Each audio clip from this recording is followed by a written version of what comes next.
is getting close to the end of the year. Getting close to Christmas. It is. And I know a lot of you guys have Spotify accounts or whatever, and you got your end of the year wrap.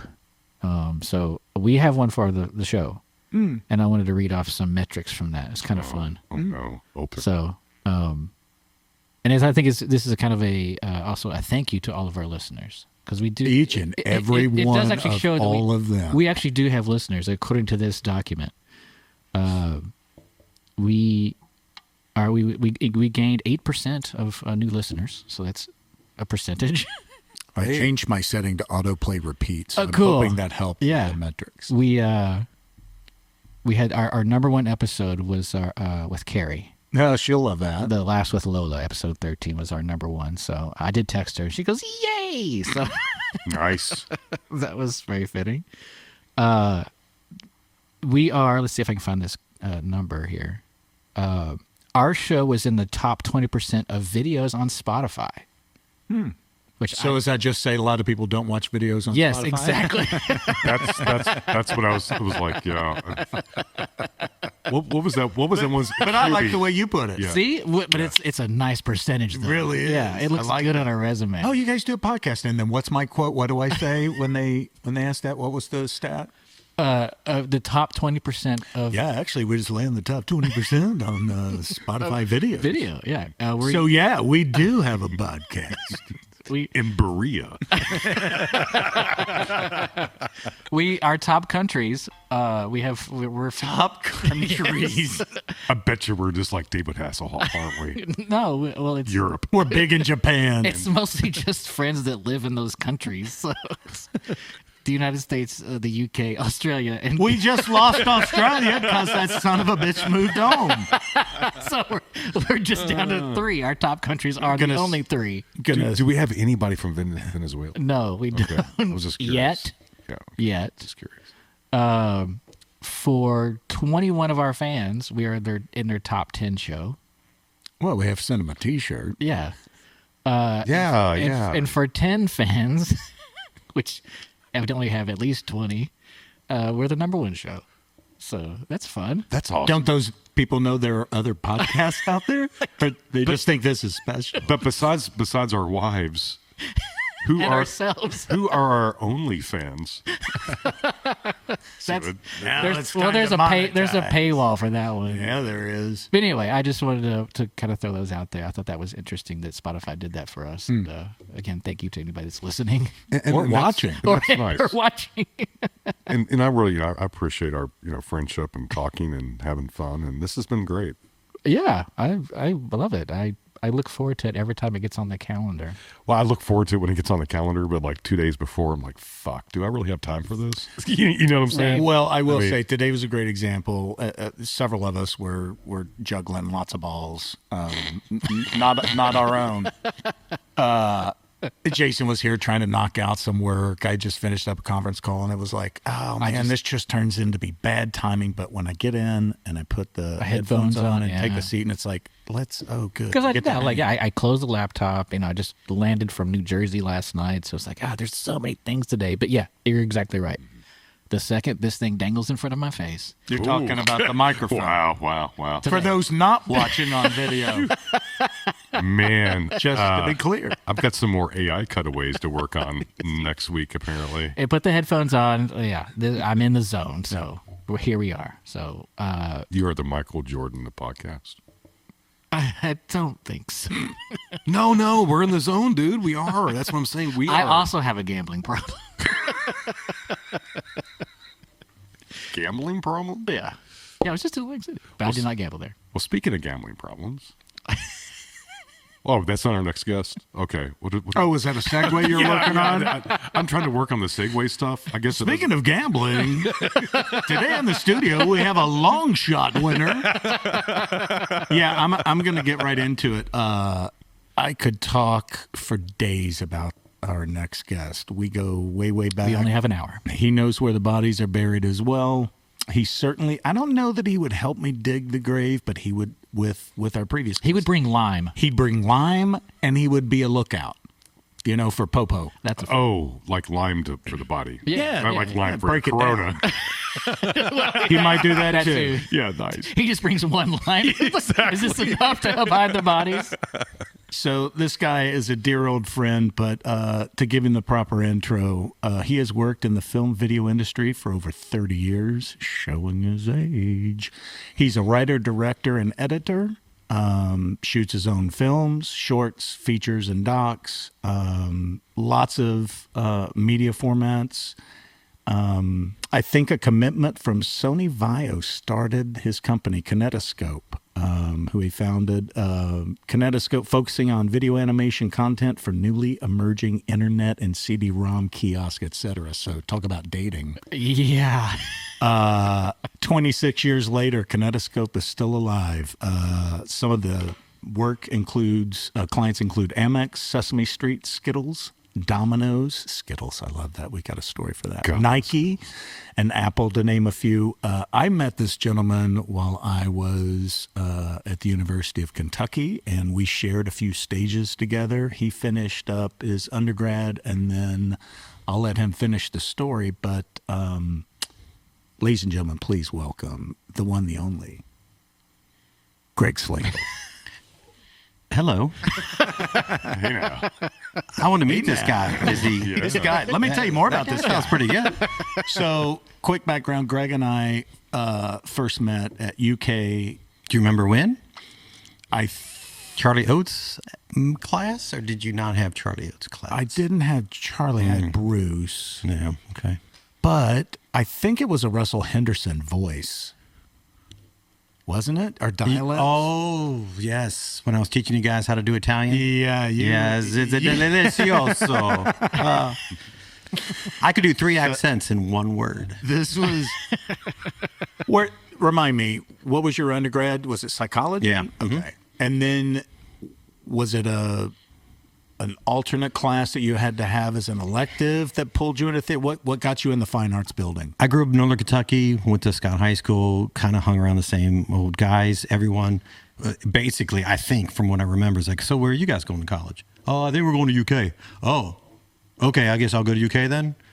Literally. And I was like, so I went to UK, hung out with the same guys for 2-3 years, realized that I am not in the right world. This is not my world. I don't like it here. I had a great aunt who died that I was very close to. And when I went through her apartment, she had this big etching book, drawing book. And I was flipping through this and I'm like, wow, who drew these? And they're like, oh, your aunt did. Oh, and you had no idea? No idea. I was like, are you kidding me? And I just, at that moment, I was like, you know what?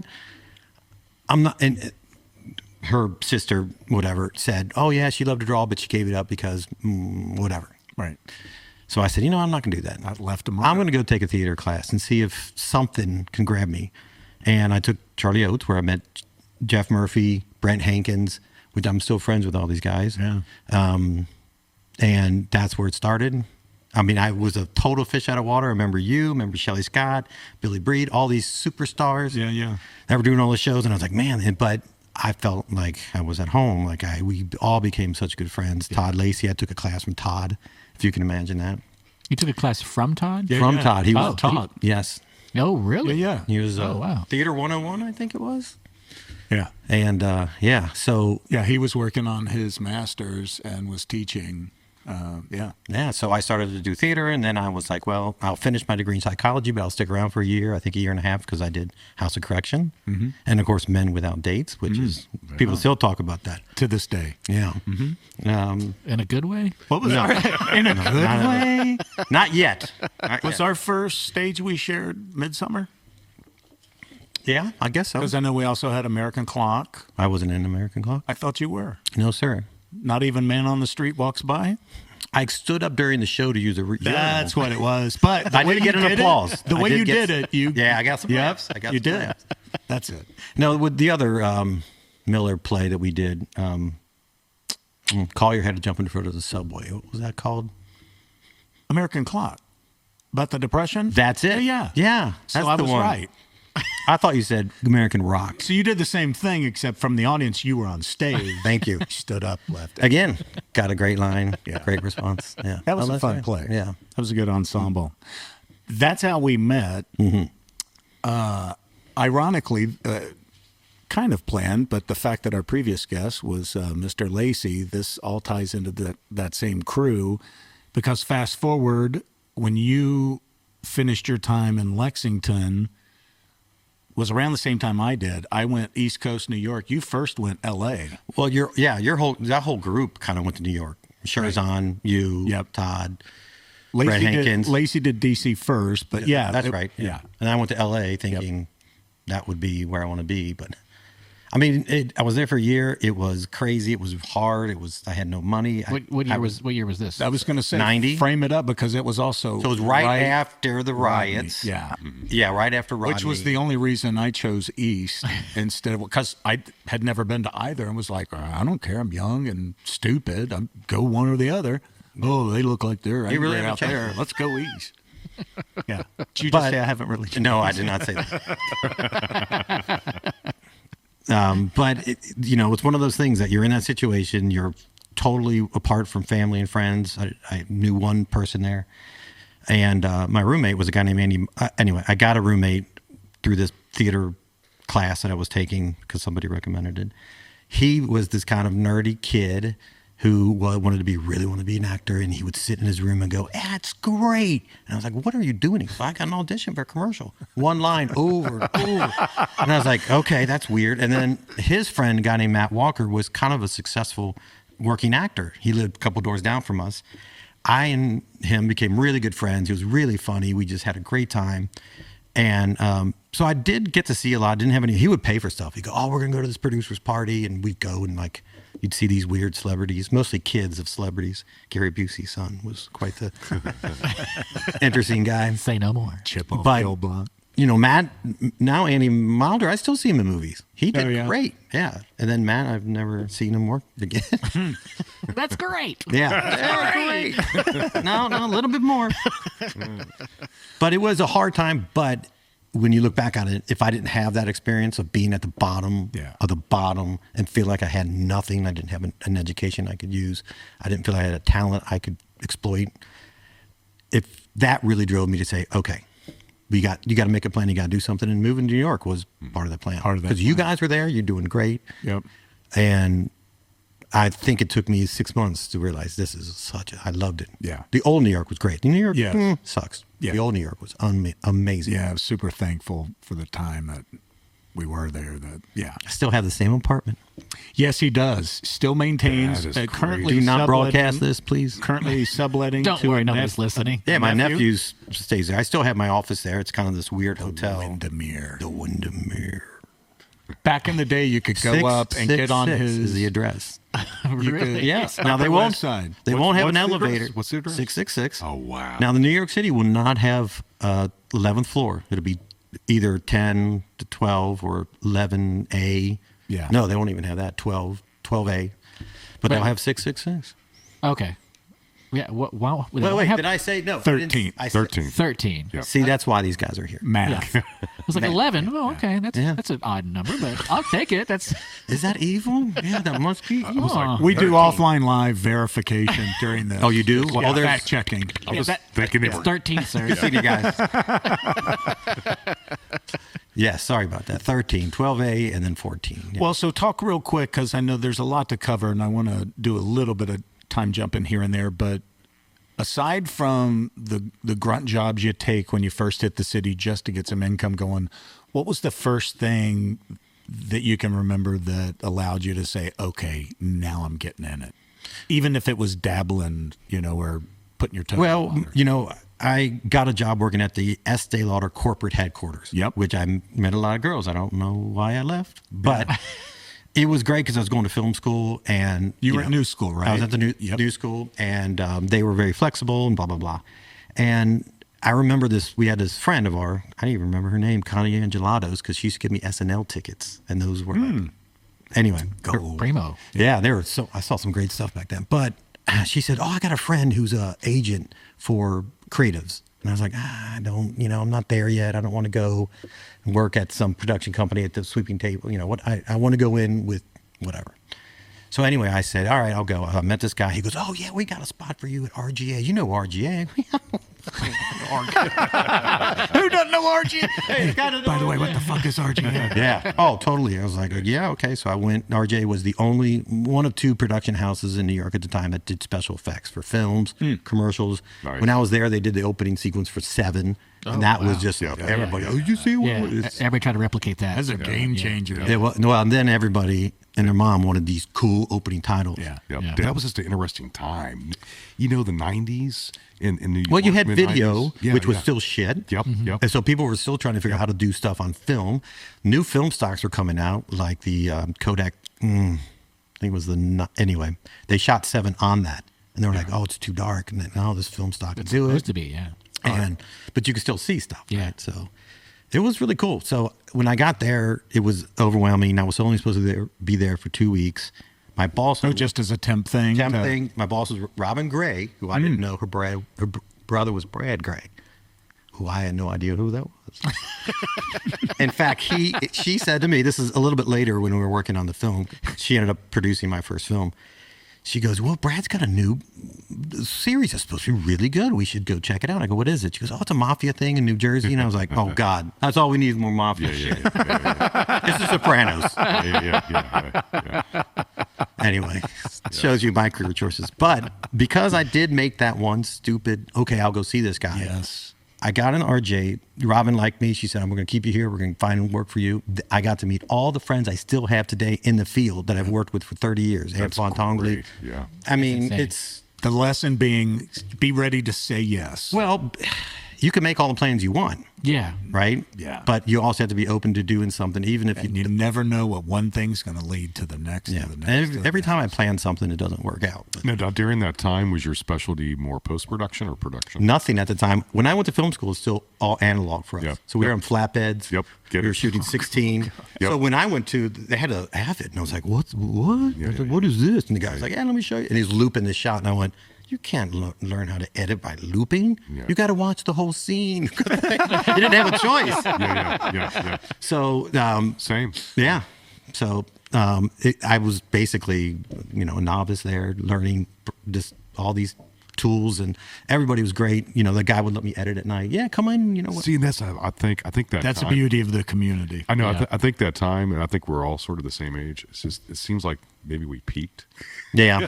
As a society, the Gen X time, the 90s, I think was pretty tight. Because there was just so much.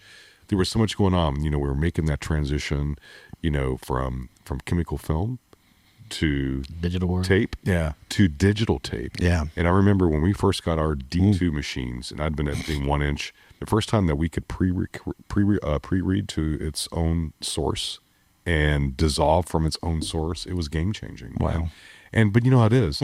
It's like we still have that same mindset. You look at all your footage. You go through it. You're not just scrubbing. You're not just looping it.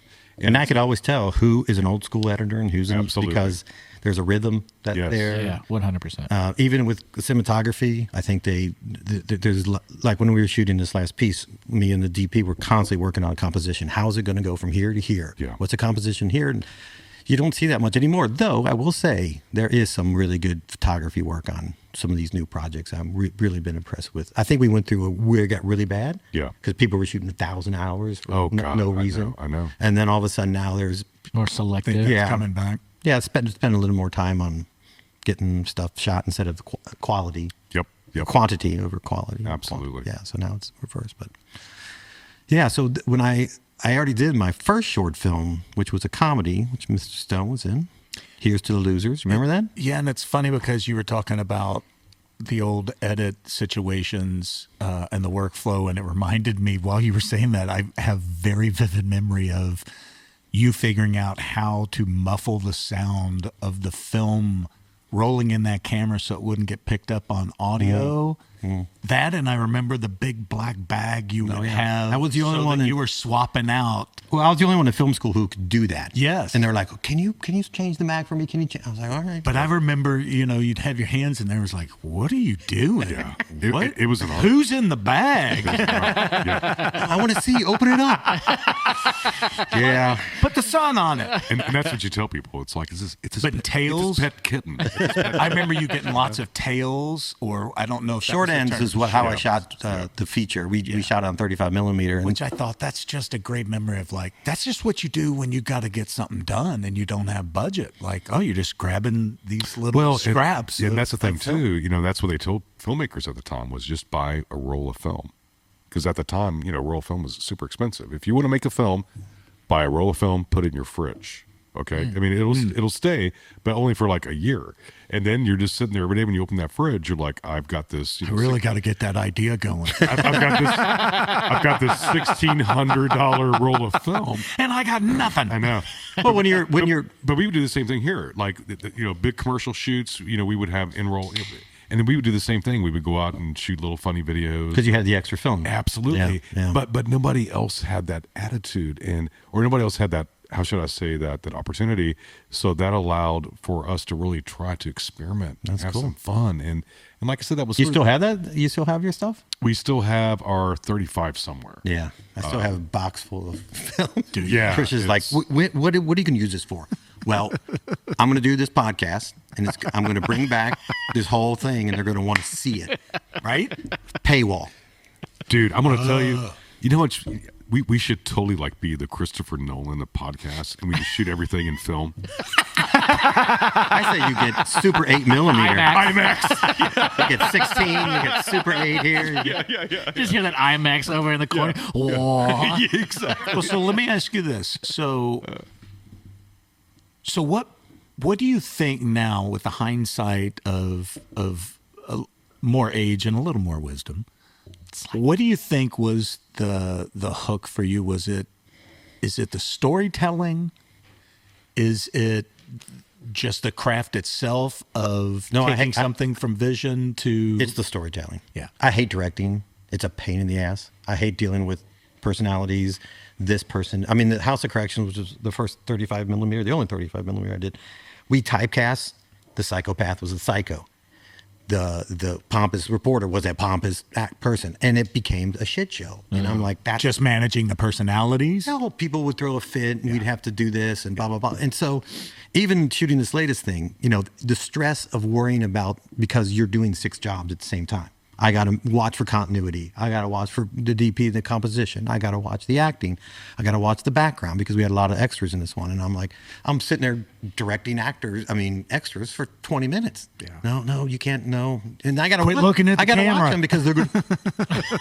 I'm like, fuck. Dude, it's like kindergarten. Yeah, Judy's uncle who showed up as a favor. Yeah. It's like, you also can't be a dick because they're not on the payroll. It's stressful. It is. I'd rather just focus on working with the content, and that's it. And piecing that together and trying to craft a story from that. Right. So you're always in the post, which you learn a lot about directing from editing. If you can edit first, then Oh, dude, I tell people all the time, because that was my career path, was editing first. And it's like you become a better shooter. Mm-hmm. You become a better everything because it informs everything else. Well, right? the 3 lessons that a lot of people don't do is you don't edit on the set. And what I mean by that is you don't make editorial decisions on the set. That's not your job. Right. Your job is to get as much coverage for the editor. Right. So that's to give them as many options as possible to work with. Because you cannot predict how anything's going to edit. Because otherwise there's not a single director in the world that goes, I know exactly. I just need that shot, and we're done. And then the studio comes back and says, you need to lose 5 minutes. You need to cut that scene as soon as he says that word. So just cut away to the wide shot. I'm sorry, what? Yep. That wasn't part of my vision. So you learn that as an editor, because you constantly yell at directors or DPs when you're editing. Like, these fucking cocks. What the? It would be so hard to do a punch in. You don't really say that. You don't really say that. No, Greg does. And that's why you have to have your edit room, sort of configured well. Well, I used to do a trick, because when I did commercial work, which is not great. I mean, top end stuff. You got 4 or 5 people there sitting there, doing this. You're paying the bills. Yeah. So I used to be famous for putting one really bad edit in. So I give them something to do. Oh, that's like, right there. Yeah, that's right the trick. Yep. Yeah. They're like, that's so funny you say that. We used to do that with fashion shows. Where, like a hobo, you put a hobo in. Just a random. I don't know about this guy. Who put the? Oh, let me guess. He's supposed to be. That's a good call. That's a really good. No, call. We used to have. I won't name names, but a designer that was notorious for, no matter what the specs were, no matter how down to the wire you had everything nailed, they need to find something. And so we got to the point where we were tired of being surprised. Like, what the fuck's he going to say? What do we need to be ready to? We started creating the things that he would find. And so it was like, we'd be done. I'd send somebody up on the ladder. Hey, pop those last 3 staples on that flat. Let that fabric droop over. What? Yeah, just trust me. It's what we need. It's called the Slagle. It's called the Slagle. You need a Slagle in here. We just Slagled him. But he'd walk in, everything was great, and he'd be like, no. We got to do. Well, think about thank you so much. Commercial like an Amex commercial. You got 4 people there to justify their $100,000 salaries. Yes. They're not going to sit there and do this. Right. They're going to go. So they got to put their DNA on it. Not a good.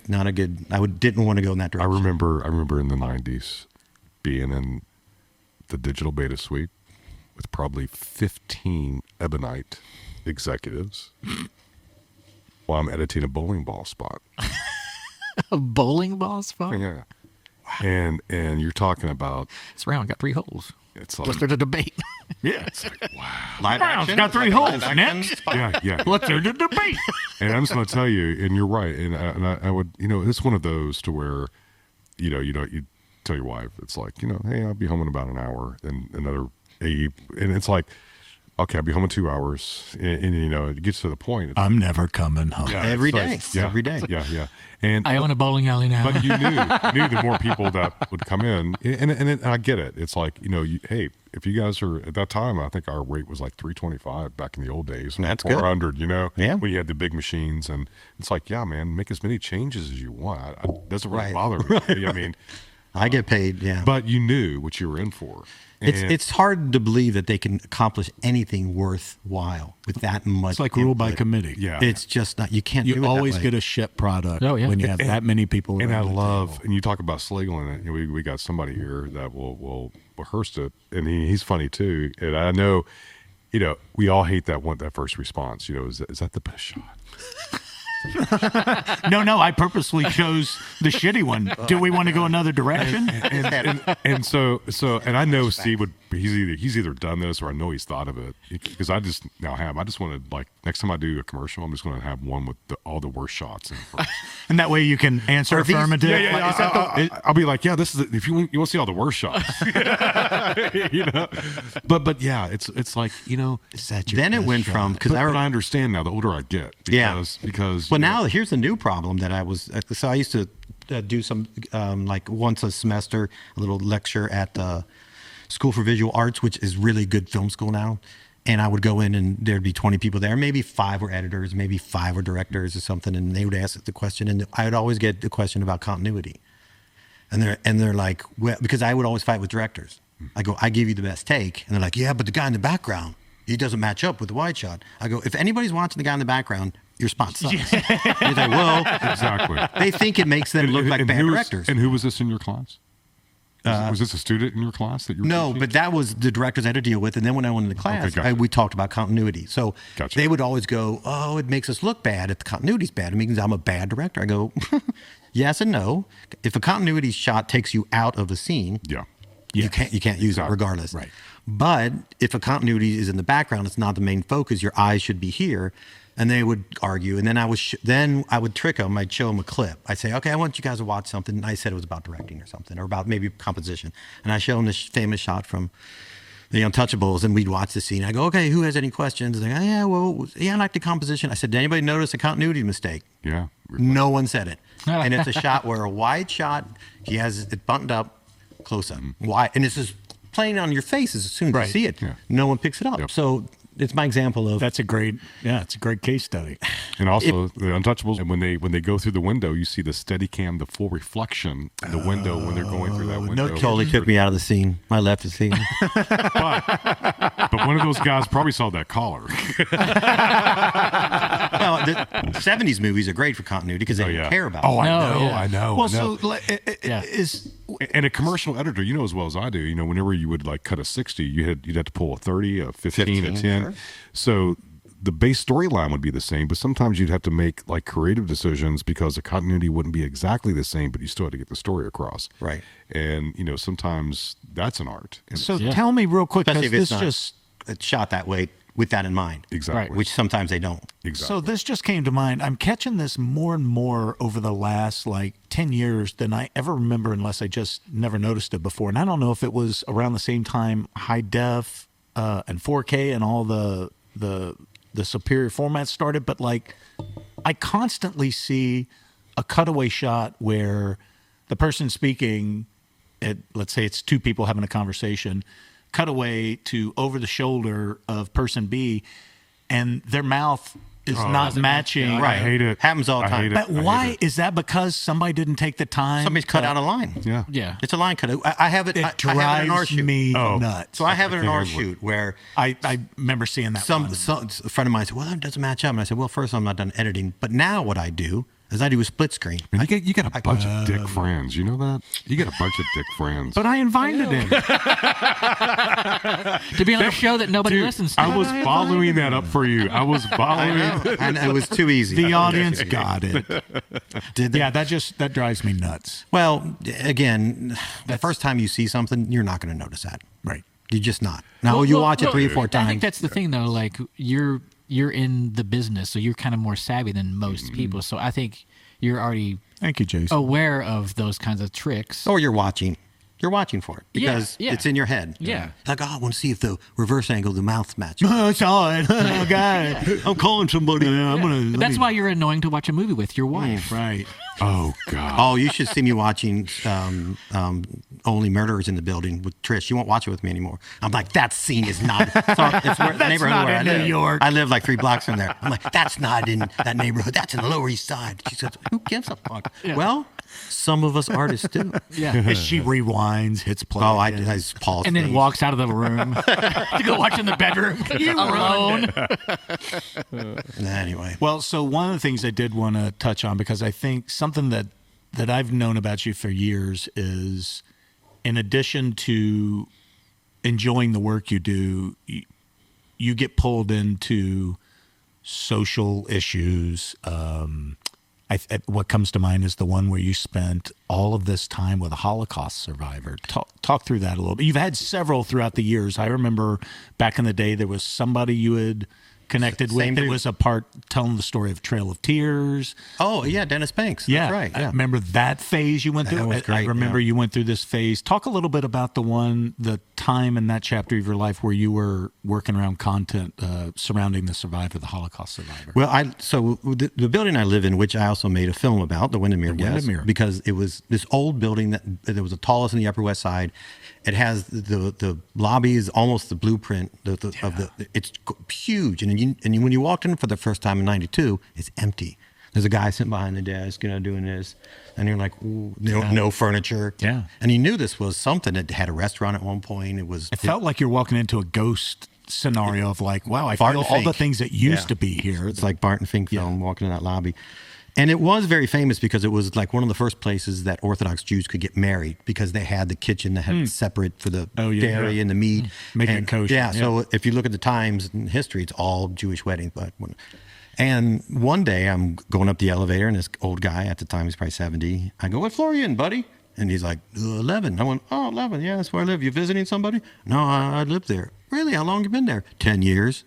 "How long you been here?" 8 years. "And I've never seen you before?"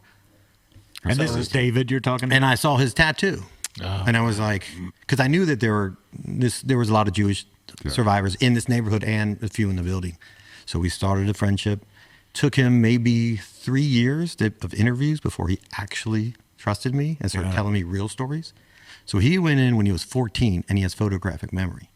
So he could tell you exactly what somebody said to him and what he felt about it, what was going on. So when he first went in the camps and the ashes were falling, and his family, 7 members, just went to the left, and he and his brothers went to the right, and he sees these ashes, and he's following this doctor who's going, "I want to know where my mother or my wife is right now." No one's answering him, and David's like, "Well, I want to know where my mom is too." So I'll follow this guy. And one guy goes, "You want to know where your wife and kids are? Take a look at that stack." Oh. And David went, and he says he remembers the little ashes falling on. So he remembers all this stuff. Like a walking, breathing, living archive. So we did his whole life. We went back to Czech, which is now Ukraine, to visit where he grew up, to visit where his father worked with this famous rabbi, where he ended up in Germany. He was in Israel in 1948. He was actually honeymooning in Miami during the Cuban crisis. And I said, wait a minute, David, it might be you. Yeah, it's like Forrest Gump. Like everywhere you Jewish go. Forrest Gump. But he's a sweet man. He's got a good sense of humor. Forrest Gumpstein. Forrest Gumpstein. You want I should say? And I was running. I just kept running. Good one. So you built a friendship with this. Yeah, I started writing chapters, started writing it down. I started interviewing him. We went to he was invited to the 20th anniversary of the Holocaust Museum in D.C. Got to talk with Clinton and Elie Wiesel, which I'm probably mispronouncing. And I'm there with him going through the, this is what this is what our cattle train looked like. It was like 100 people in this thing. Yeah. So I would just year after year, we'd go on adventures and stuff. He's still around. He's 95 years old. Is he really? Still lives in the same apartment. Yeah. And I wrote a chapter for a book called War and Chaos about his thing. I was allowed to submit that to the Holocaust Museum. And then when you go at Auschwitz, which we went to Auschwitz together, they do an interview. And so it's just a standard, like, tell us your name, but you get 1 hour to tell your story. I was like, I don't know if David can tell 1 hour. And we did this. Remember this, David? Yeah, let's just go this. And he nailed it. And it was great. And I was filming it. They allowed me to film it. And so we submitted that to the archives. And he's probably the best survivor of all the survivors I've met and interviewed. Well, with the photographic memory. Well, the people at the museum I went to her afterwards and I said, well, how is he compared to other people? And she was like, nobody remembers this stuff. Yeah, nobody remembers this stuff. Yeah. That was pretty cool. That's amazing. What an amazing thing and a journey to walk through with somebody like that. And how many years would you think from? 20. I mean, I just went to his granddaughter's wedding in upstate. So that was, we still, but yeah, so, I know his story better than he does speeches. And sometimes he turns to me and I said, no, you missed this whole part. And I'm like, look at me giving a Holocaust survivor advice. David. And I don't miss that good part. You messed up the punchline. Come on. But, he saw the birth of Israel and they had to sneak him out. Because the brothers who all survived, which is a miracle, said, okay, well, we're about to go to war with the Arabs. One of us has to survive. And they picked David, so they snuck him out of the country to go back to where his hometown was to see if he can get their family house back. Wow. And that was dangerous, too. So that's another great story of him going back to Czechoslovakia. Wow. And then he ends up, because then the communist revolution came and he had to sneak out to go to Germany, which he didn't want to go to Germany. Wonder why. Yeah. Yeah. Leftover feelings? Yeah. Yeah. Huh. Yeah. Don't be hard, Ann. Yeah. Don't hold a grudge. And he was there for like 5 years. And that stories were amazing. Things they don't write about in history. Yeah. And he's just a guy that was just living in your building. It's just a guy living down the hall, just with living. a tattoo. See, minding his own business. That's the craziest thing. Yeah. We finished up a bunch of media for the Kaplan Feldman Holocaust Museum. There was this one picture that we did this exhibit for, and it was a school picture of kids in class, right? Like your school picture in 3rd or 4th grade. And they wanted to retouch that picture, and the only survivor of that picture just happened to be the kid in the front row. Okay? And so the picture wasn't in good shape, so it needed some Photoshop work done. So you're working on this, and you're looking in the eyes, you're looking, it's tough. It's tough. And just dealing with the content itself. Well, the reality of what happened to these kids. Yeah. And the client was so cool. I think it was probably the coolest museum client I ever worked with. And she could tell everybody was sort of struggling on the team because it's heavy. And, and she just basically had a conference call. She's like, if you guys ever need to talk, if you ever need to chat, if you ever get that's great. Well, and it was like, there was a shoe in that museum. That was just a shoe, and I have 2 daughters, and and it's just like it's a child's shoe, girl's shoe, and you see the pile that it came from, the picture of the pile that it came from, and you just can't put that into Well, I'm sure you're. I mean, well, I had to do the same thing because when David agreed to go to Auschwitz, and some of his family went with him, I said, David, are you going to be okay? He goes, well, I haven't been there since my family was murdered. And I said, exactly. You might. Yeah. He goes, no, I'll be fine. And I said, well, I'm not sure. And I was supposed to film him, right?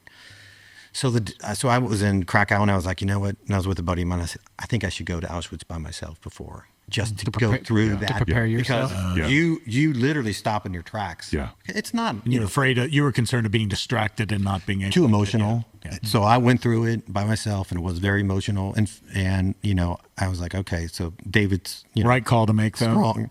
Yeah, except for when David walked off the bus and looked at it, he broke down. I'm sure. And it was like, all of it came back. And I'm trying to film him, and I finally just say, you know what? I'm not here to film him. I'm here to be, because he knows I know everything about his story that his family does not know. So I was like, fuck the film. We're going to go through this together, and I'm going to just be by your side, because he will point things out, and it'll make him feel better to know that I understand what he's talking about. Like, this is where I saw this, and this is, and so. Wow. As opposed to being distracted because you're looking through a viewfinder. Exactly. I feel like I'm not there with him. I said, this is not fair. And that's not what I want to experience. I want to, how many people get that chance to sit with a real. Exactly. It's like hanging out with Abraham Lincoln and. Yeah. Well, the day before the theater show. Yeah, you hope. Right before. Otherwise, it's a one-sided conversation. If it's after.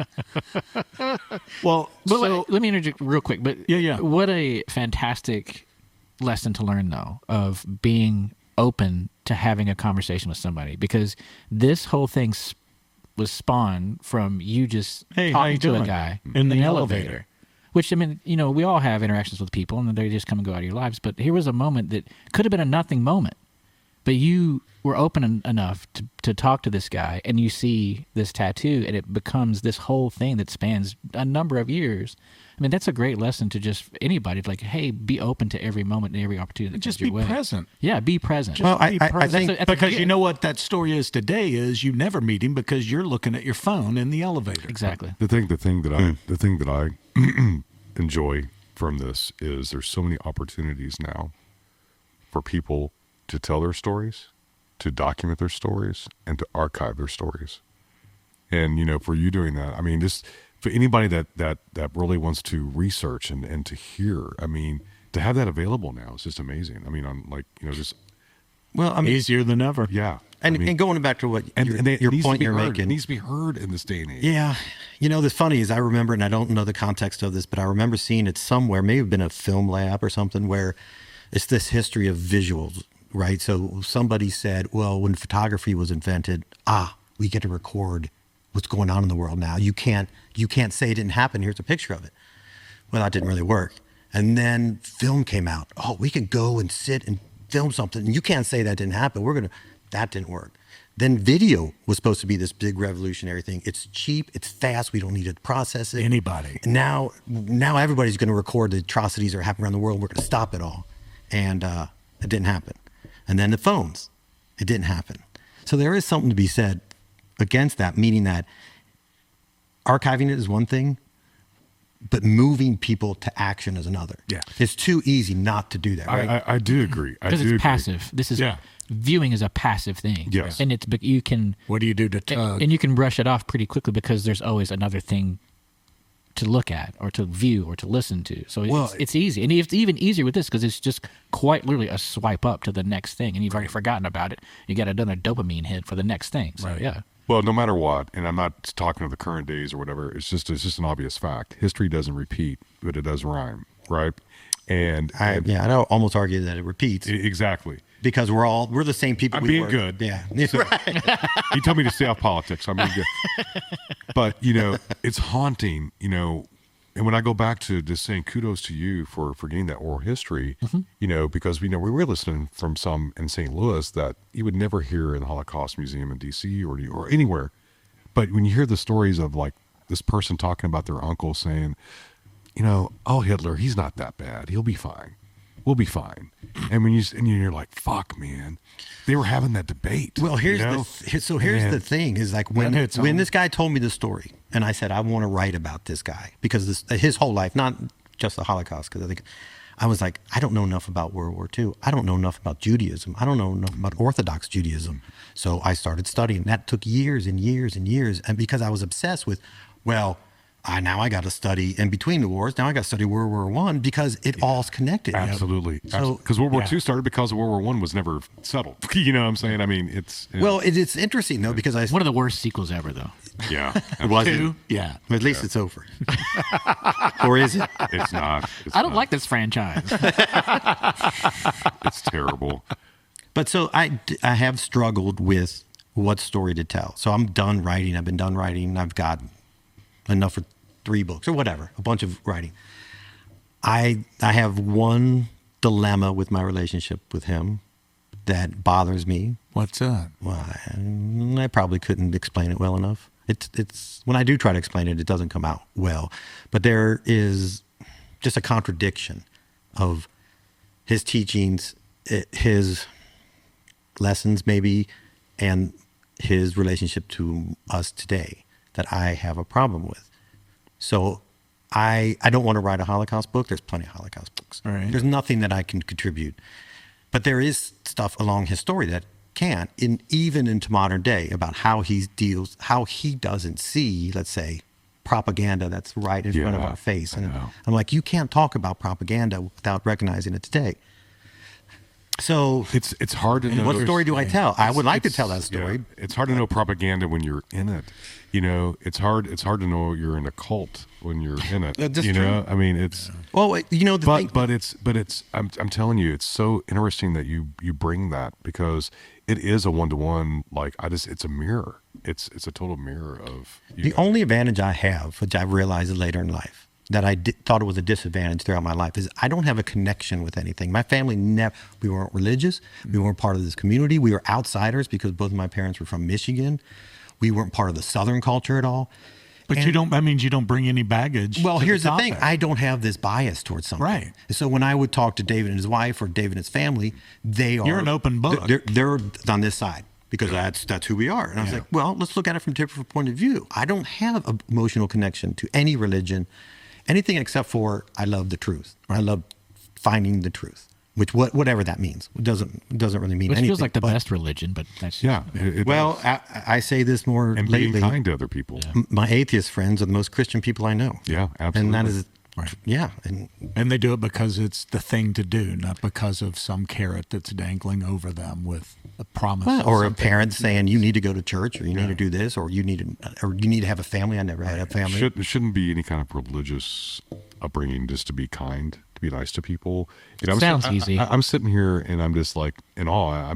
I'm like, I wish I could have been there for like those 10 years and just hung out with you guys, because it seems like that both you guys needed each other during that time. Was there something else going on in your life during that time? Was there another need, or? Well, you know, at that point. And I'm sorry, I'm a psychology minor as well. Hey. Also, this you're supposed to have a couch. Yeah. This is also a very gotcha podcast. So. Mm-hmm. I think that part of my life, living in New York, and when you're in New York, you're surrounded by amazing people, amazing stories. Every walk of life, you can find somebody. All right there. And finding these people, when you meet somebody from other countries and you see how wonderful they are. You know, I spent a lot of time, almost 5 years in Switzerland. I spent like 2 years in Colombia. So I got to see all these, and they're such wonderful people. And that right there was like my first introduction to something I knew nothing about. Yeah, that's exciting. I mean, if you would have asked me 5 questions about the Holocaust, I would have said people died. Yeah. Some guy was a jerk. Yeah. Weird mustache that nobody wants to emulate. Come on. Yeah. No, yeah, I was more educated than that. Totally ruined that mustache. But when you see that person face to face, all of a sudden I was a sponge. Well, tell me about this. Tell me about this. Tell me about this. And then I think, I mean, I've always been a people person, like you said, with Dennis Banks, which is an American Indian who was head of the A movement during the 60s and 70s. And you also sound like you're a curious person. Like you I love shit. Yeah, you like to know people's stories. Like, I love going to a bar and, like, just start talking to somebody. I'm like, hey, tell me what's going on with your life. And that's what you're saying before. If you do that, you'll be way more rewarded than you will be punished. Yeah. Oh. But again, we live in a society where everything you've been talking about timeline was before this. And now this.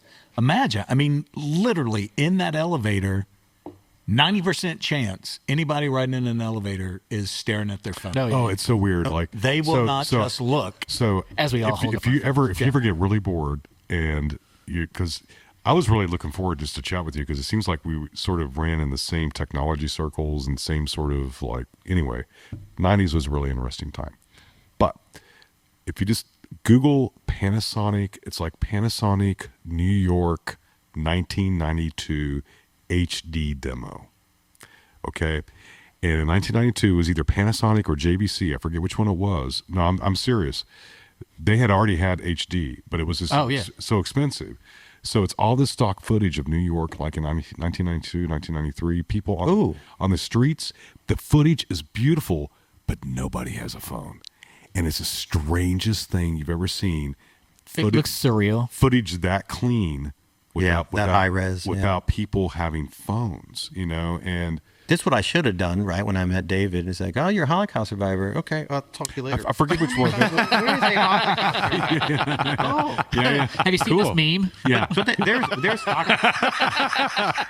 there's stock footage of people having Labubu's sitting on the street of New York shooting 35 millimeter in like the 50s, and it's slow motion, which is really rare. Yeah, and it's beautiful. These people and how they move and they dress, but they have the same face that we all have when in New York. This is kind of dead, kind of. I'm just getting where I need to go. Get out of my going from A to B. Yeah. They're not looking beautiful though. I want to look that up. I'd love to see that. Yeah, I'll find it and send you guys because it's really cool. When I did the Windermere guest real quick, I found somebody in the neighborhood who had walked through the neighborhood in the 80s with a video camera, and I said, "You got to show this to me." Yeah. Because my film took place in 28, but I wanted to see because most of the buildings were exactly the same. They didn't change until 10 years ago. Yeah. So it was pretty cool. Oh, that is cool. I want to make sure we get to your current the good so stuff. far boring. The incriminating stuff. Talk for a minute about the trailer that you've been working on, which is now beyond a trailer, but Cry the Canaries. Yeah, so Roger talk about that. Braden. And does it feel weird to be in Kentucky talking about a trailer? At least I'm not in a trailer. Near a trailer. Well, this guy who wrote this book called War and Chaos, and it's a collection of war stories, and he asked me to write one because he knew somebody who knew me and that I had written about this Holocaust survivor. I said, yeah, I'll write this. Basically, I wrote this 1 hour thing that David did, added a little bit to it, but he said, well, I got this other book. It's about this case I did in 1990 about this mine explosion in Providence and William Station coal mine in western Kentucky. And so I read the book and I was like, well, that's a really good story. That's Aaron Brockovich. That's Dark Waters, I think is it called. Anyway, I said, what's a good story? And he's like, well, okay. I was like, well, what would it take to make the film? I go, you probably need a few million. You got to do explosions and caves and all this kind of stuff. And he said, oh, yeah, I don't have a few million. Okay. Well, like I said, it's a good story. Yeah, it's a good story. Take care, bro. Take care, bro. Here's a few firecrackers, and I'll see you later. $20. Little miniature guys. So he's a nice guy. He's and I know this story was important to him. He's retired lawyer. And I said, well, you could do a trailer. And he's like, well, what do you mean? I go, well, you could do like an extended trailer, maybe 5 to 8 minutes, whatever it is. As a vehicle exactly, to raise money. Interest, yeah. And then we can maybe shoot more of a theatrical trailer to get people's interest, and then they go see the extended trailer, then they could read the screenplay. And he's like, oh, okay. How much does that cost? I said, well, I don't know. How much it costs to buy a car? Depends, So I'm like, and I told him some of my budgets of my short films. What did he think about the signing the nudity waiver? Did you say the nudity waiver or the nudity waiver? Nudity waiver. Nudity. There's no difference, really. But they're the same. They're the same waiver. Anyway, he came up with $25,000, and I said, well, we could probably do it for $25,000. We still need favors. We still need my friends to donate CG time and music time and stuff. And he's like, all right. So we shot it for 7 days straight, and Mr. Stone did a guest appearance. I had to call some ringers in. I knew because the casting, I told him, I said, I can't produce this. I don't have time. Yeah. You're going to have to produce this. He didn't know really how to do that. What he didn't know. Yeah. So that was stressful, but we cast what we had, and I said, well, I got to bring in a couple people. I brought Matt in, and I brought another friend in, and I said, I need to have some solid actors in this because I can only edit so much. What is the Cliff Notes version of that that story? So this is the 90s, late True 80s. story. True story. A mine blew up, killed 10 people. They started to invest. Where was it at? Where was the mine? Western Kentucky. Roger, this lawyer, was from there. His dad was a coal miner. His grandfather was a coal miner. He came to live in Northern Kentucky to work as a lawyer. And they called him. They said, can you come down and help some of the victims? And he said, yeah. So he came down. They discovered that it was corrupt, that the coal company was giving, whatever. The whole government was in on it. So he fought them. He's like, well, we're going to fight these people because I can win this. And the lawyer that he meets with that represents the coal mine, which is Matt Stone, his character, says, you guys are way out of your league. Get the hell out of my office. You guys are chumps. And that's what you said. It's almost verbatim what he said. Is it really? Yeah. He said, good day, goodbye. Yeah, good luck. I suggest you gentlemen find another way to make a living. That's what he said. Good day. So they fought it all the way to the Congress. They appeared before a congressional hearing with this woman, Sharon Scott, who's the husband. She was also a coal miner, but she didn't get killed. And they beat him. So and they got a compensation, and they got some of the laws changed, and they kind of redirected the focus of this oversight called MSHA. And at the end of the film, though, which is probably the only reason why I made it, because I was like, do we really need to see a film about coal mining? Is it relevant? Is it not relevant? There's plenty of films, great films made about the history of coal mining and all these narratives. And at the end, we have a couple of cards.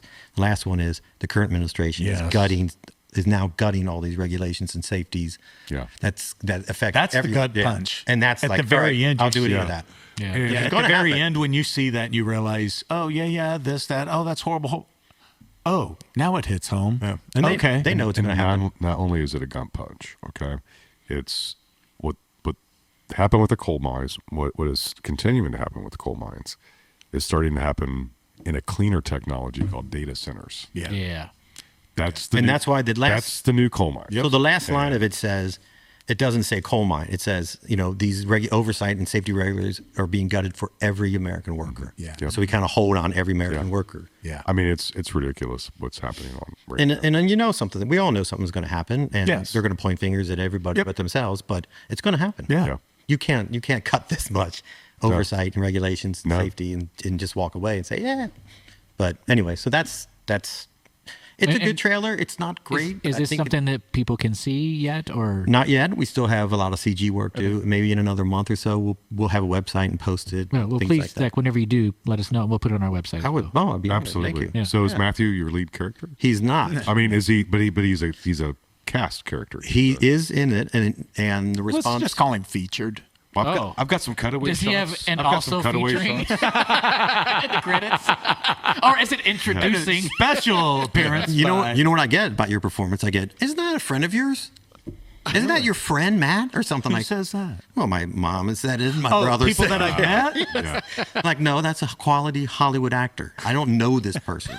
Wasn't he the donkey in Midsummer Night's Dream? I know that guy. So one could look at some of my career and say, you've done good because you've worked for yourself, and which is the best thing. Yeah. And have plenty of free time to do my creative stuff.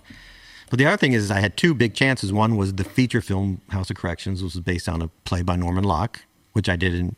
And we eventually got the rights to do that. And I worked with Norman Locke to do the screenplay. And he's wonderful. He's great. I mean, Robin Gray produced it. Everything was great. It was still 35 low budget filming. Mm-hmm. I think we had 150,000. And we How many people get to shoot on film? You know what I'm saying? Well, this was 98. I know, but still, I wish I had a feature on film. Well, here's the bad thing about shooting. I mean, that was the only choice you had back then. Either that or Super 16. I know. Or 16. Yeah, you don't want to go there. But, maybe you could. But as you were saying before, every time you pull that trigger, that's the price of the film. That's the negative. That's a process. That's the negative. That's the three things you got to pay. Yep. So you're like, hope your idea is good. We shot it 3-1. We shot it like 3-1. Yep. But we rehearsed it like a play. We rented a house out in the Hamptons. All takes place in one location. It was executed really well. Oh, nice. And so we're done, and we're editing from the One Light dailies, which are on Betacam. Yeah. So I can't color correct it too much and stuff, Fuck, you couldn't color correct anything, man. I mean, no, realistically. You're right. I mean, you couldn't color correct. No. I accept that challenge. I mean, all you could do is change the hue a little bit. Tone, and maybe saturation. Yeah. So we had a screening, and everything was like So when you submitted to Sundance or whatever festival you want to go to, you had to send them a print It cost about $12,000 to make one print. And you usually made one and you just shipped it out. So with a return envelope. Yeah, please return. I just can't believe people did that. But then we got a phone call saying, wait a minute, there's somebody in LA says they own the right to that play. I did not realize. So I called, well, the agent that represent Norman died while we were trying to get, so when I called them, I said, well, what's going on with this thing? They said, well, do you just work with the author? So I worked with Norman, and he didn't realize that somebody had this option that was 2 years still going on, and they had shot some pilots for it and stuff. So we're like, okay, well, what do we got to do? We made the film. They said, oh yeah, you did make the film. I was like, oh, that's not good. They're like, we'll take 100,000 and we'll call it even. I was like, that's what we spent on the film. So we never did it. That sucks. Because of that? Yeah, and you remember the documentary we did? Yeah. We did the making of a Broadway show. Yeah, talk about that, because that's good. Well, and this is the other thing I love about this is because you cross out of one industry and you bleed into another, which we've talked about here before, and what I hope would have already become more the future of theater, which is finding creative, supportive ways to bring in other mediums. But this is what year was this? 2005, 2006. Around then? I think so. Yeah. So, our mutual friend Jeff Schurzon, another UK grad who was producing or general managing shows on Broadway, said, hey, they need a video projection for the show. So I pitched it and blah, blah, blah. And there's 3 big screens and stuff. And literally I spent time saying, okay, I know how video works in the theater, which means that everybody's eyes goes to the video, no matter what is going on stage. Exactly. So I really worked hard at integrating it so it doesn't distract, it just adds and all that kind of stuff. And then the producer was like, you know what? I think we should make a documentary because this thing is going to be groundbreaking. And I looked at Jeff and I was like, yeah, I agree. Groundbreaking. So he was like, so I brought my couple camera guys in and I started shooting stuff and I was working on the show, and it was, a shit show, which every Broadway show is a shit show. This is a super shit show. Because the producer, he never produced before. She never directed basically before. And we got her on the camera. Everything, the fights, when she got fired, when Actors Equity came in and removed her from the theater. You got it. She tried to blackmail him at the end. We shot all this stuff. And then we're like, I can't believe they have not told us to turn the cameras off. So hundreds and hundreds of hours shot on mini DVDs. Whatever happened? 50 Cent of Broadway. Why is it 50 Cent of Broadway? Whatever happened to it? Well, the show opened. Believe it or not, I got the best reviews. I thought I was going to have a career and that's like the greatest projections we've ever seen. New York Times even mentioned my name in a good way. Yeah, nice. So I was pretty excited. In a good way. This time. This week. Yeah. The show lasted a month. Yeah. No one saw it. And that was, so I was like, okay, well, we'll go work on the documentary now because that's gold. Yeah. Episodic type of thing. Yeah. Producer calls up, yeah, we're not going to show that. And I was like, well, yeah, but I shot we got all this stuff. It's really good, Terry. And he's like, well, I'm sure it is. I got a lot of money invested in all these Broadway shows and I can't have my name go through the mud. And I was like, well. Does this person still have the rights to that or do you? And what would it take to revive he gave it to the director. What's his email address? No, but seriously. He still works with Schurzon, so. I'm going to forward him a podcast. I'm just wondering, like, pie in the sky, what would it take to get this to see the light of day? I think he would have to no longer be on the earth. And then I could probably do it. Because you think he would still. Oh, yeah. His name is on a producer list on a lot of shows. How old is he? Let me give you his address. Is he in good health? Does he scare easily? He was a guy who... Because we could make a documentary about that. You think, that's good. He's a guy who's born into wealth. And he lost $1 million on that show, didn't blink an eye. Didn't even say, you know what, maybe we should cut back on the cookies. Never. He had cookies? No, he was like, more cookies! I know the problem is we need more cookies. So I still have all this footage sitting there, and every so often I'll show people clips, and they just like, yeah, dude. What? Yeah. It's really good. So, and there's some people came out of that show that were still working. Did anybody sign? How long has it been? It's been since what? 20 years. 20 years, 20 years. So, did anybody sign releases? Yeah. Everybody it's signed just releases. The producer that. Well, we did have an agreement, half and half. Oh, no, a third. And he said, well, we override you. And I said, well, okay. And we were in court for 2-3 years. Oh, were you really? Yeah. He would disappear for a while. He'd say, we're going to go to litigation or arbitration now. And I said, okay, we'll go to arbitration now. So eventually it just was nothing. I can't make a film. He can't make a film. But it was fun. And the world suffers. Yeah, and I thought that was going to be the big one. I think it could. Yeah, it's a good one. Well, it's interesting because it sort of brings it back. We touched on it a little bit in our podcast with Todd because of the show they did with Sarah Snook with Portrait of Dorian Gray. It's all media playing all the time, live camera on stage. It's tough. Did you see it? No. Yeah. I've seen the video because Todd showed me the video in Australia. Oh, of the production? Yeah. It is hard. I know it's different to watch something on a TV as opposed to live. To being there. Yeah, but that is tough. I think there's such an opportunity, and as theater struggles to get more butts in seats to compete with, sitting at home and streaming, I do think that's a great opportunity for that art form to embrace more of that multimedia, just because I think people's eyes are begging for it. Well, the technology is now makes it seamless. Oh, it's so you could see something, not even realize it's a projection. Correct. Video. LED walls. Yeah, exactly. I mean, well, look at vanish walls. I mean, think of all the toys you could deploy, given enough budget. But there's also ways to achieve the same aesthetic and do it sort of guerrilla style. But I don't know. I just think that's a really untapped. Right? Yes. The less spectacle you have, the better your script and acting have to be. Right? Correct. Like this, but I listen. Broadway's doing great. I don't think they're struggling at all. I mean, yeah. Well, yeah. I think we talked about this in the last show. Is that people seem to want live stuff. The concerts are doing good. Like every time I try to buy a ticket for a concert, it's sold out in no time. So people are craving to go. And I think live. That's still coming out of COVID. I think it was. I think it really embellished that. It's always existed, that human connection and the need for that, and especially live storytelling, the shared experience, because it's like same with movies. You can scroll and you can interact with stuff online, but it doesn't. It's not the same compared to that. The laugh of being in an audience, or that moment watching somebody perform on stage, and you just have this vibe. Nothing comes close to it. Nothing. And it's the same thing with us, like doing live stuff. Like that's why we kind of do it, because you do get that instant feedback. Yeah. Of they're cheering because of something we made, and you don't get that because you send it out and somebody just watches it on a link. It's pretty powerful. Yeah. I remember when I first visited New York, I went to see Roger and Me, Michael Moore's first film. Oh man! In this big theater in Times Square, and people yelling, laughing, cheering. I was like, this is great. Yes. Yeah. It's such a great experience. And in that moment, to know that there hadn't been anything like that before. That was really. I saw that in the theater as well. My dad took me to that. Oh. And I just remember, Bob Eubanks. It's like, wow, you're a piece of shit. I mean, there's plenty of piece of shits. Pat Boone. Yeah. I don't know who the guy was who kept telling, well, what about the lint roller?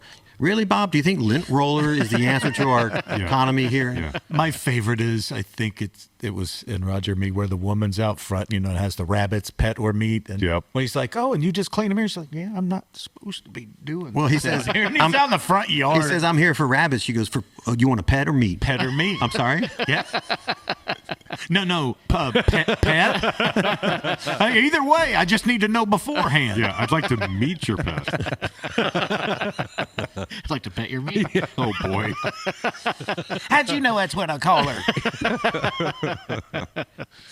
Greg, true or false, was it you or the Dalai Lama that was quoted saying, it feels so good out, I'm going to leave it out?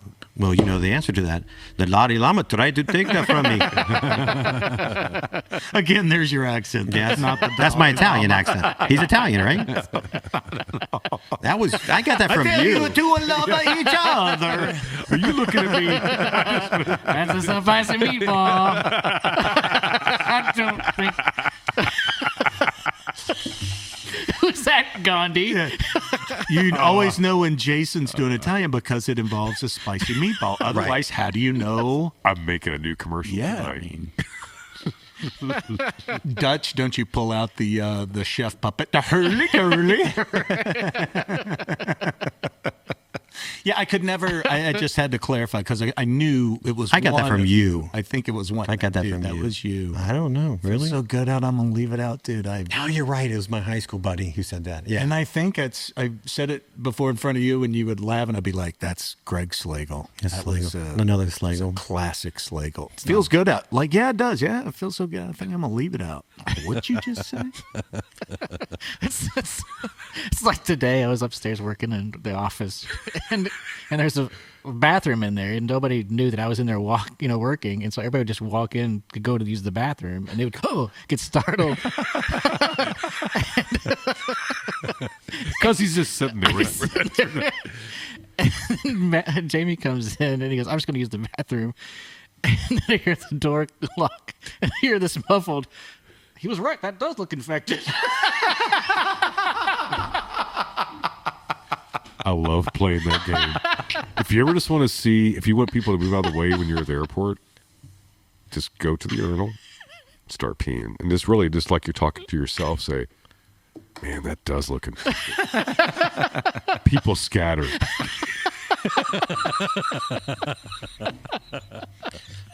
So I learned something. We're all about education. Right. This is great. Yeah. Yeah, we're gonna change it to a .org. It's a community. Well, so what website? Let me ask you this: where you are in your life today, the work that you've done that's in the rearview mirror, what gets you excited? Like for tomorrow? Well, there's another film project that got me really excited. When I lived in Colombia for 3 months. I had a girlfriend who was Colombian, and we moved down there for 3 months, and I got to meet some people down there. A guy named Javier Gutierrez, who was graduated from Colombia as a theater director, the big theater guy down there. And we're like, I started writing stories like you do sometimes when you're completely out of your environment. You'd see a different culture that, that's interesting. They point with their lips is the only culture I go. They go, where? They go, down the street. I was like, no kidding. Yeah. And so I started writing these short stories. So I came up with this idea called 3 Stories of Bogota. And they're 3 short films that don't really connect to each other except for they could only happen in Bogota. Oh, interesting. So we wrote, I worked with him, we wrote the first one called, and the other thing is that if you do this in 3 shorts, the shorts can stand alone. So you can go to a festival and get attention. So we shot the first one called La Ofrenda, The Offering, and did that down in Colombia, premiered Warsaw, Poland. Great, we were top 10. Only 10, they only selected 10 shorts. They went to Mumbai. We won Best Screenplay at Bogo Shorts, which is the largest Latino shorts film festival. We went to Lucerne. It was great. It did really well. And then Colombia, said, "Okay, you guys are good. We're going to give you a grant for the next one." Oh, nice. Called El Luto. Nice. We're like so excited. And it was 2019. I see where this is. So now coming out of all this, I'm 4 years older. Yeah. My energy level, like, okay, I really want to do the next one, but man, You would do it. So I kind of did this one is like, okay, I need to get back into it. I need to shake the rust first of all, off. see if I still have the chops. Yeah. If I can still direct, because it's not easy, it's something that. So, but I think this went well, and the other cool thing I did is I actually created a storyboard using AI. Yeah. And that really, instead of doing, drawings of when I'm not a good drawer. It's a great And all of a sudden, I'm execution for a editing this storyboard. film that I haven't shot yet. Yeah. I'm like, there's a problem here. That doesn't make sense. Yeah, we used to always do animatics for any kind of high-end spot, and now to be able to have the ability to do that with AI, Yeah. And then a fraction of the time. and not really bother anybody else. Like you can really put yourself in a good headspace for an hour and a half and just create. I added all the dialogue myself. I put the music in. Yep. But it's funny, as you say animatic, no one knows that word anymore. I'll send you guys an animatic. Well, why isn't nothing moving? Yeah, I know. Well, our animatics, we would really go above and beyond. We would like take that stuff and we would take like hand draw push storyboards, and we would cut out layers and bring it into After Effects. I mean, our animatics look almost like finished product. So they did have motion to it. Yeah. Yeah, but that really helped you like really be successful shooting, editing. Yeah. The client had a better understanding. Exactly. Yeah. It's like they can't look at boards. It's like, guess what? Your copy you wrote is not going to fit in this 30-second Right. copy. That's It's right. 45 That's seconds. the first one. Yeah. So, it really gets everybody, if everybody's on the same page, it really delivers a better product. And it used to be. What tool are you using for the storyboard? So I have a subscription to Envato. So they have an old AI section, which is music, sound design, Nice. Imagery. it really, I was like, wow, I'm going to do the animatic El Luto, which I want to shoot. Yeah. I'm like, I'm just going to do that. Or this other film I want to do called. And see, that's what I was thinking earlier, man. And I wasn't trying to interrupt anything. No. Wouldn't it be really cool? Like, you have all that oral history from your friend, Yeah. I mean, I know it sounds like there's a good friend of mine that's in New York, and she made a film called Jennifer 42, and she basically took all these really, it was like a really abusive relationship. Her husband kept on beating her, and it was like, try to get him out, try to get divorced, couldn't. He ends up killing her. But she had all these phone calls that were recorded, so they took all this stuff and they put they animated it, and it's dark.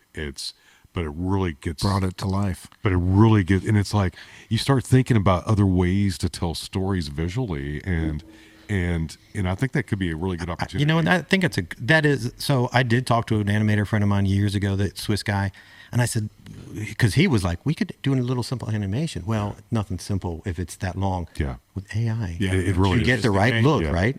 Well, and there's so many tools now. Yeah. And, maybe we can talk offline, but yeah, there's some really good tools. That's cool. Yeah. Yeah, and there's a lot of tools. And people have done that. They've taken very dark stories, with very simple graphics, animation, and it works. Yeah. There's a whole category of the Oscars for. Well, what was the film Sugar Man that was the first one to shoot and say, okay, we have all this footage, but we have nothing here.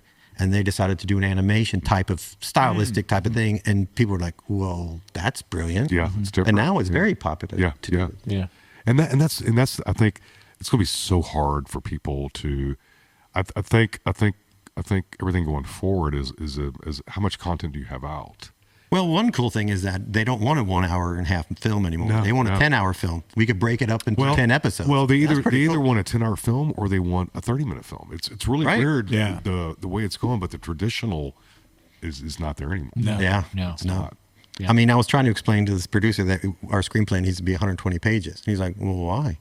Well, that's what they're going to look at because that's standard. If they see a screenplay is 90, they're going to know you're a chump. They're like, well, I don't understand that. And I was like, that's just the way it is, buddy. You don't have to just That's just the way it is. Just the way it is. If we're nobodies, if I'm, famous screenwriter, I can get away with anything. But I was like, it needs to be around 120 pages. Well, remember the film that was started out, inspired by you? It was actually inspired by all of my friends in New York, from Tim Carter to Todd Lacey to Jeff Schurzon. It was about the making of these group of guys that are like us who come together to make a Broadway show or make a theater piece based on an unfinished play by Tennessee Williams, which is true because Tim Carter had that or worked with that. So that was the idea. And I'd forgotten about this. It's called The Final Act because they try to bring a guy out of retirement to write it's a comedy. To finish it, and he's not really good, and he never was good. But his husband, who they don't know is his husband, was the writer.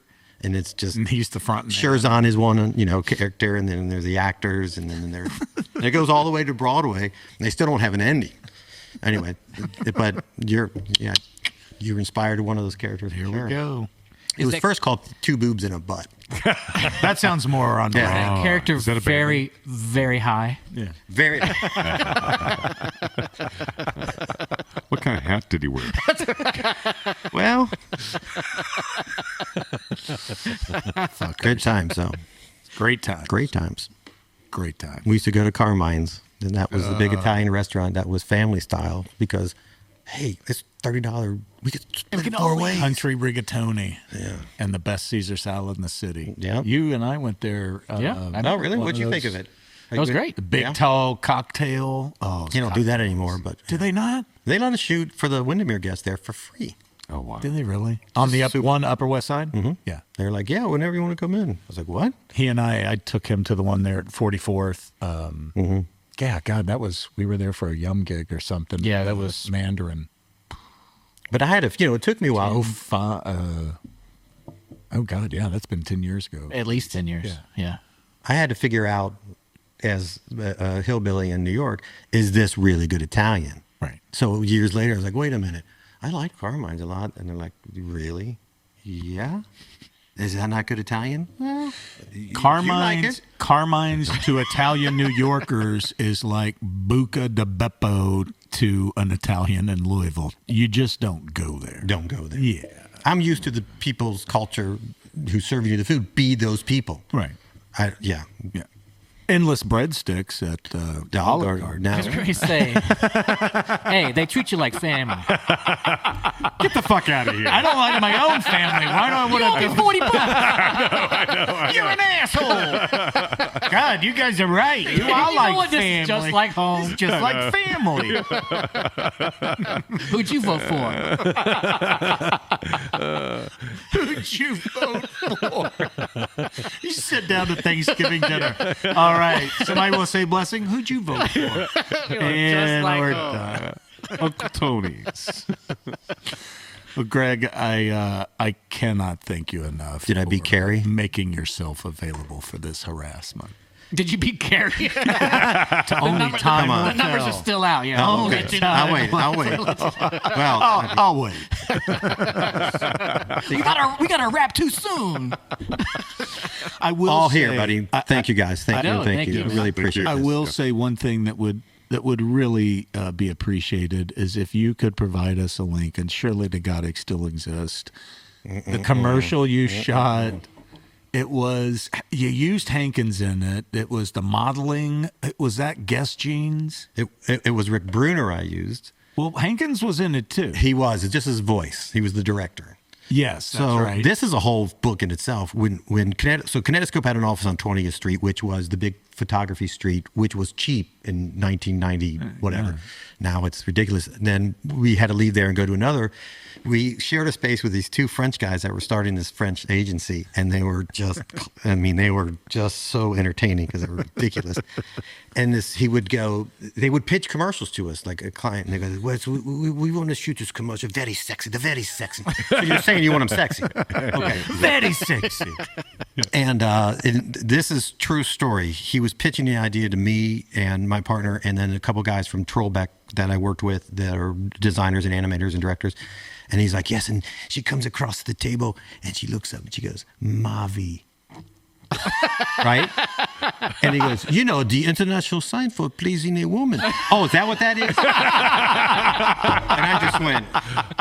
So anyway, I thought you had syrup stuck in your finger. Exactly. So they were auditioning all these models, and they were coming in the room, and I was filming them, right? And so I decided to call my buddy Rick Bruner, who's a good old boy from Louisville, and I said, Rick, come in and act like you are the shit.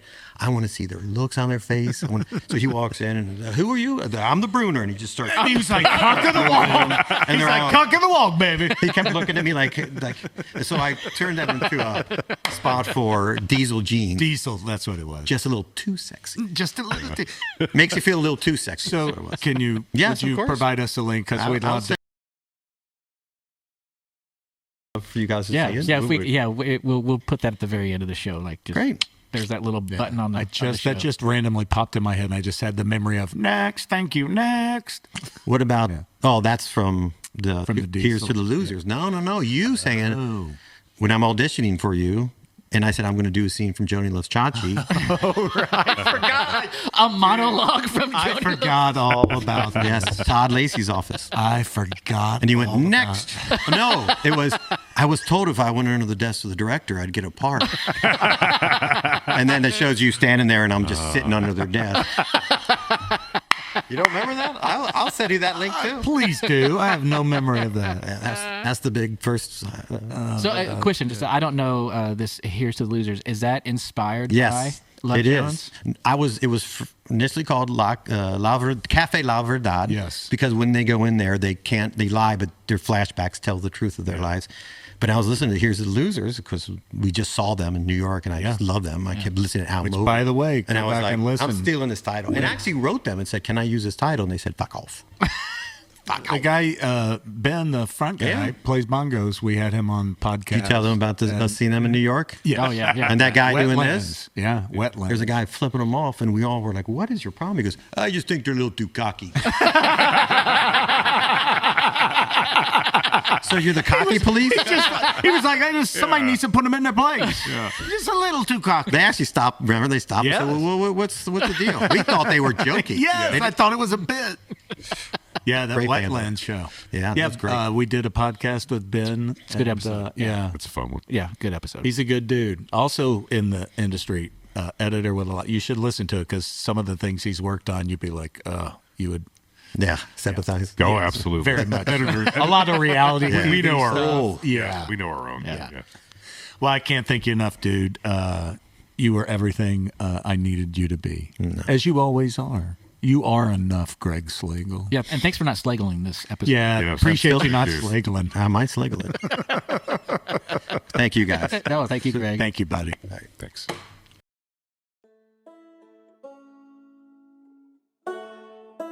Short-sighted men who in their greed and selfishness will, if permitted, rob the country of half its charm by their reckless extermination of all useful and beautiful wild things.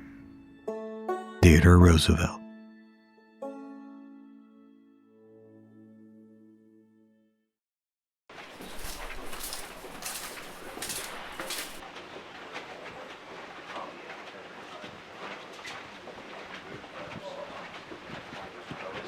Damn it, Bill. I want that lattice wall down. But what about the airflow? Lattice wall down, 9:30, no excuses. Hey, Joey. Roy's over there working on that scoop rig. Why don't you go see if you can give him a hand? Sure. Shoot a net, hon. See that?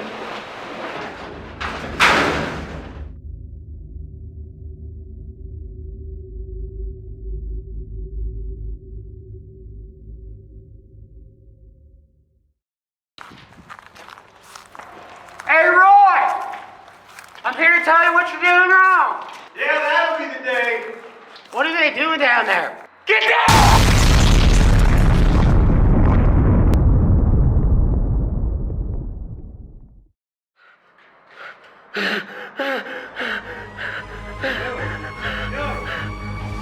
You okay? I think so. Are you? God damn it. If they haven't tied every single hand to these people. Hey, let's bypass all of this. Sue the owner of the Pyro Mining Company. Us and what army? You and me. We're gonna figure it out. Gross violations. Clear corruption. I would assume the mining company would want to resolve this without litigation. Boys, I don't want to hurt your feelings, but let's cut to the chase. There's no way you two gentlemen are up to the task of taking us on. 15 miners and mine managers pled guilty to numerous criminal violations. Congress passed new laws increasing penalties for mine safety violations. The current administration intends to roll back or revise more than 60 safety regulations, increasing the risk to the health and lives of all workers in the United States.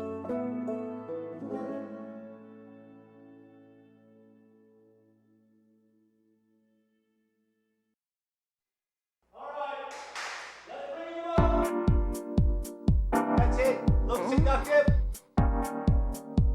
Oh, God bless America. Lovely, lovely. Take off the shit. That's right. That's it, right for me. Ah, lovely, lovely. You did like a pogo stick. That's it, big hot banana. Blazing hot. Check my hat. Pretty pink. Turquoise. White. And masculine man. Hey, how y'all doing? Hello? Hello? Ask the marble man to leave. What agency you with? Some of this. Get him out of here, please. Thank you. Diesel jeans. Makes you feel a little too sexy. What are you doing? I was told that if I went under the desk of the director, I'd get a part. Uh-huh. Thank you. Hi, I'm Jim Hughes. I'm the president of Unity Bank. Bring! You want a loan for a spaceship? Yay!